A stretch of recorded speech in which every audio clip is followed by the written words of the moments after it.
This is The Scoop for Friday. I'm Lisa Marzilli with the WMNF News headlines. St. Petersburg City officials gathered yesterday in a marathon session to discuss the redevelopment of the historic gas plant district surrounding the Rays Stadium. WMNF's Chris Young reports developers and investors faced questions about the plan, including concerns that the deal gives developer Hines too much power. St. Petersburg Mayor Ken Welch, City Council, and representatives from the Rays and their development partner Hines met at City Hall to discuss the proposed agreement. The meeting, called a Committee of the Whole, was for City Council to deliberate the deal. Rays President Brian Auld spoke towards the beginning of the meeting. We know that not everyone loves every aspect of this deal. How could they? That's not how compromises designed to appeal to wide and diverse constituencies work. A common issue among council members were concerns that the deal gave the developer too much power.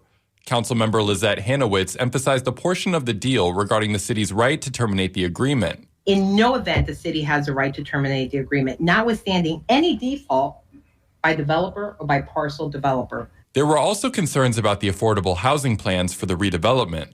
One portion of the deal allowed for developers to have what Councilmember Richie Floyd saw as too much flexibility in locations. I just don't want to be blunt about it. There to be a possibility that all of the affordable housing could be in one corner wedged next to the interstate. And so I would like to see some protection for that added here. The group No Home Run protested outside of City Hall. They say the Rays and Hines should pay rent to make up for potentially lost property tax dollars, split revenue with the city and county, and be required to buy the land at a fairer value. The council will meet again to discuss the agreement. For WMNF News, I'm Chris Young. Civil rights attorney Ben Crump held a news conference yesterday alongside the family of 23-year-old black U.S. Air Force Airman Roger Fortson. Fortson was fatally shot in his apartment in Fort Walton Beach by an Okaloosa sheriff's deputy last Friday. Crump is demanding transparency in the investigation and said the circumstances surrounding Fortson's death raised serious questions whether or not deputies identified themselves or even had the right apartment.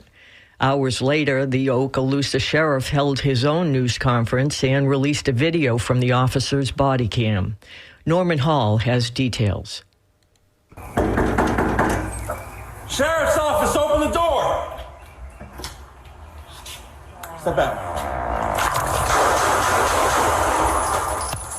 Drop the gun! Drop the gun! He's over there. Drop the gun! Civil rights attorney Ben Crump. They thought he was a bad guy, but he was a good guy. Crump asserts the deputy did not first tell senior Airman Roger Fortson to drop the legally owned weapon before firing, was at the wrong apartment, and that the 23-year-old had been on FaceTime with his girlfriend. Sheriff Eric Ayton says investigations take time, that there's no attempt to hide anything. I'm Norman Hall.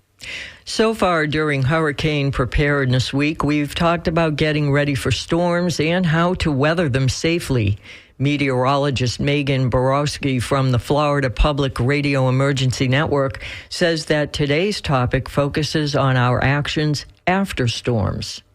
Even though skies may clear and winds may die down, there are many hazards to be cognizant of in the aftermath of a system. From downed trees and live power lines to breaks in pipes and natural gas leaks, all of these things can pose a risk to safety. Also, floodwaters can remain high in the wake of a storm, and we're constantly reminded that these waters, too, can be hazardous, from carrying waste and debris to dangerous animals. And also, we should never risk it and try to drive through floodwaters. One last thing to think about is that if the power's out, temperatures indoors will not be regulated by air conditioning units, and vulnerable populations may suffer from heat stroke or heat exhaustion. Avoid strenuous cleanup efforts until extreme heat has subsided or when you have access to cooler environments. Borowski says regardless of what the upcoming hurricane season may bring, you can stay safe by reviewing the topics covered in this week's hurricane preparedness campaign. She says the key to minimizing a tropical system's impact on our lives is in developing a plan well before the storm, enacting it when the storm threatens, and remaining cautious in the wake of a storm. It's going to be sunny with a high near 90 degrees today. Lows tonight will be in the upper 70s. There is a slight chance for a late afternoon shower, and sunny with a high of 88 on Saturday. I'm Lisa Marzilli with the WMNF News headlines. This is The Scoop, recorded at WMNF Tampa.